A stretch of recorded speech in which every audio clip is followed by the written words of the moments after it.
Land చాలా costly land అది. Building చాలా చిన్నది. పూజ చేస్తే ఏముందా? కాదు, పట్ట ల్యాండ్ అండి. పట్ట ల్యాండ్ లేనిది నీకు ధరలో ఎట్లా చేస్తారండి? అంత పట్ట ల్యాండ్ కదా. ఇక అది మీరు చెప్పొద్దు, నేను మాట్లాడతాను. అంతదాకా పోను. నా పరిధిలో నేనుంటే నేను మాట్లాడతాను. నా ఒక్కనే లేదు, అక్కడ మ్యారేజ్ హాల్స్ ఉన్నాయి. అక్కడ మ్యారేజ్ హాల్ కట్టిరండి నా ముందు ఆపోజిట్లో. పెద్ద మ్యారేజ్ హాల్ అది, చాలా కాస్ట్లీ. ఇప్పుడు అది ప్రతి ఫంక్షన్లు అన్నీ అవుతున్నాయి. ఎవరిదో తెలియదు నాకు ఆపోజిట్లోనే వాటర్ పక్కకే ఉన్నది అది. మేము అట్లా హాల్ కట్టలేము, కమర్షియల్ లేదు. తోట పెట్టుకున్నాము, కూరగాయలు పెట్టుకున్నాము, వ్యవసాయం చేస్తున్నాము, ఆడ వరేసినాము. అవి చూపించాలి, అవి చూపించకుండా ఇదే చూపిస్తున్నారు.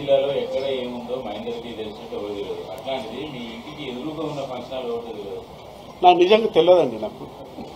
నాకు నిజంగా తెలియదు. ఎవరో రామరెడ్డి అని అంటున్నారు. మరి తెలియదు ఎట్లా చెప్తాను నేను? మన ఈయన హోటల్ నడిపిన రామరెడ్డి, ఆయన అంటున్నా ఈ మధ్యలో తెలుసుకున్నది ఎవరిదే అని ఆయన అంటున్నారు. ఆయనది మాకు కరెక్టో కాదో.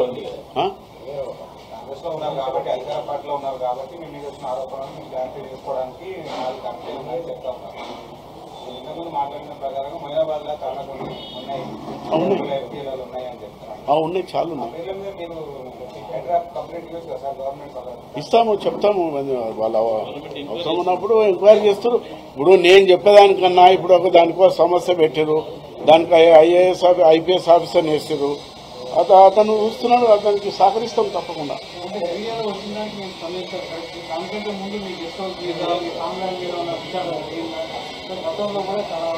నేను ఇంతకుముందే ఫస్టే చెప్పిన ఆ మాట నీకు. ఇంతకుముందే ఎవరు కాదు, విశ్వేశ్వరరెడ్డి గారు ఒకసారి అన్నప్పుడే కలెక్టర్ గారికి ఫోన్ చేసి, ఎంతకైనా మంచిది పొలిటికల్ ఉన్నా కదా, నేను కూడా మంత్రిగా చేసిన 2 సార్లు ఎమ్మెల్యే ఉన్నా, ఎంతకైనా మంచిది అని చెప్పి నేను కలెక్టర్ గారికి ఫోన్ చేశాను డైరెక్ట్. మా పిఏనే పోయిండు, అది సర్వే గారితో ఇచ్చేసే కార్డు కూడా, సర్వే కార్డు బాధాప్తా ఉన్నది. వాళ్ళు ఆ ఆఫీసర్లు వచ్చి మొత్తం అంత సర్వే చేసి లేదని చెప్పి మార్క్ చేసి ఇచ్చిన ప్రకారంగానే అంతకుముందే నేను ఇరిగేషన్ వాళ్ళు పిలిచేసి ఈ చెప్పేసి కరెక్ట్ ఇంతవరకు రాలని చెప్పి అంతవరకు ఆడే కట్టుకున్నాను. కాదు, నేను ఎమ్మెల్యే ఉన్నప్పుడే పిలిచిన. మంత్రి ఉన్నప్పుడు కాదు, ఎమ్మెల్యే ఉన్నప్పుడే పిలిచిన. అప్పుడే నాకు అప్పుడు ఇంత సీరియస్ గా లేదు కదా. నా దాని మీద కూడా అప్పుడప్పుడు అంటుంటే నేను క్లియర్ చేసుకుని బాధ్యత నాకుంది కాబట్టి చేసుకున్నాను. అవన్నీ ఎందుకని ఇప్పుడు తప్పని అనుకుంటే నాకు నోటీస్ ఇస్తే నేనే ముందు కూల్చేస్తా అంటున్నా కదా. కూల్చేస్తే అయిపోయా కదా. నాకు రాలేదండి.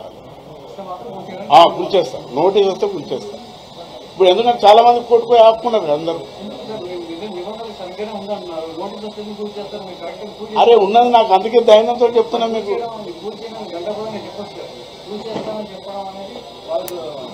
నువ్వే అంటున్నావు నోటీస్ వస్తే, నాకు నోటీస్ రాలేదు. నేను ఎందుకు చెప్తాండి? వాళ్ళు ఇస్తే కూలుస్తా నేను.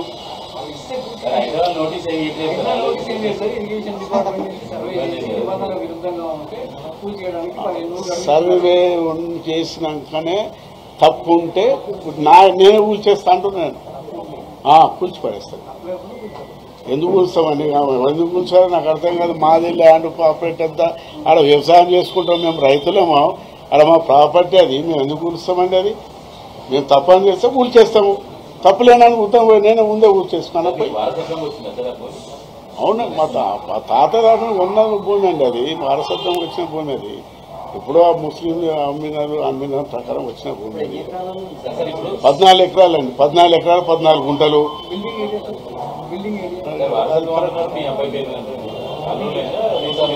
20 ఏళ్ల కింద ఉన్నాడు. మేము ఉన్నాక మా అబ్బాయి పేరు చేసుకున్నాము.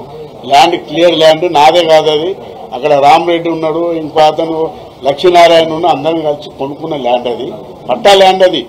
ఎవరైనా గవర్నమెంట్ ల్యాండ్ పెడితే అంత ఉంటే రువ్వుకుంటారండి, కూర్చోవద్దా పడేస్తారు. ఆయన పోయి మేము గవర్నమెంట్ ల్యాండ్లో మాకు తెలుసు బాగా. అది ఎన్నైనా కూర్చేస్తారని తెలుసు.